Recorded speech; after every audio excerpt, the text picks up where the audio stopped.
Well, you took special note of the thousandfold and sixfold increases in the budgets of the Office of the President and the Office of the Vice President.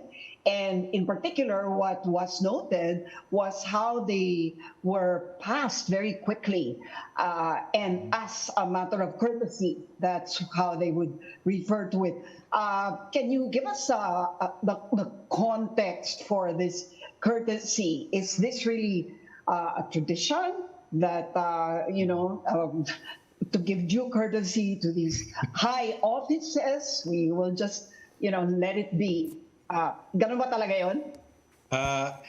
Well, courtesy, I think, how Philippine politics is, there's always a euphemism for things. I think courtesy is basically out fear, because all budgets are really by design under the control of the president, even the budget of Congress, which supposedly has the power of the purse. So I think what is called politely as courtesy, I think a bit of deference and cowardice, because no legislator wants to be on the wrong side of the president. And in this case, of the vice president, because of the nature of the political alliance between Sara Duterte and Bongbong Marcos. So I think that has been that quote-unquote tradition in the past. It's completely misguided.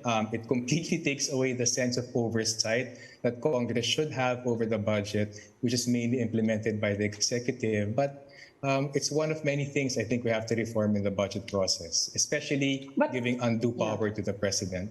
Okay, so educate us about confidential funds. How exactly is that implemented? What exactly are the big questions that you think people should be asking of the Office of the President, of the Office of the Vice President, and for that matter, Congress, that is giving them these record level of confidential funds? Well, I think right now, the news reports about this incredible 500 million peso increase in confidential funds in the Office of the Vice President. I think that is the biggest question right now.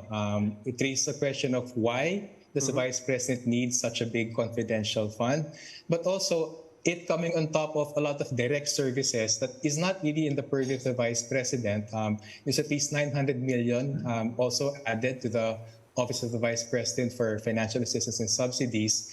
It seems too much like a patronage budget and sort of a black budget for the Office of the Vice President right now. And of course, that is the case also with the Office of the President. But I think the new thing right now is that the Vice President, I don't recall there ever being a time that the Office of the Vice President had so much more weight than the President in terms of increasing their budgets. Neither do we. Well, to be sure, she was pointing out parang vulnerabilities of the youth, of children.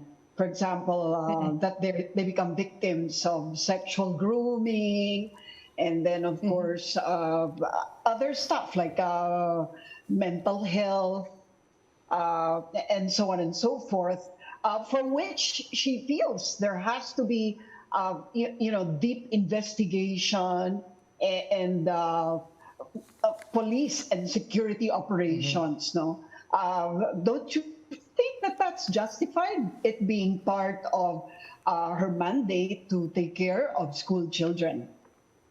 I think the government, of course, should be taking care of issues like that. But the question is it the mandate of the Office of the Vice President? The DSWD is there, the deputy is also there, which she actually also heads. I think if there's anything that needs to be bolstered in terms of direct services, it really is not the Office of the Vice President. And I think one very striking thing about this huge increase in the Vice President's budget, it really is a black budget, this 500 million peso confidential fund. It really is a patronage budget because of this at least 900 million increase in direct subsidies that we can give. And if you actually also consider how being at the helm of the DepEd, there was an incredible 24 or 25 billion increase in government subsidies for senior high school students, for the voucher program.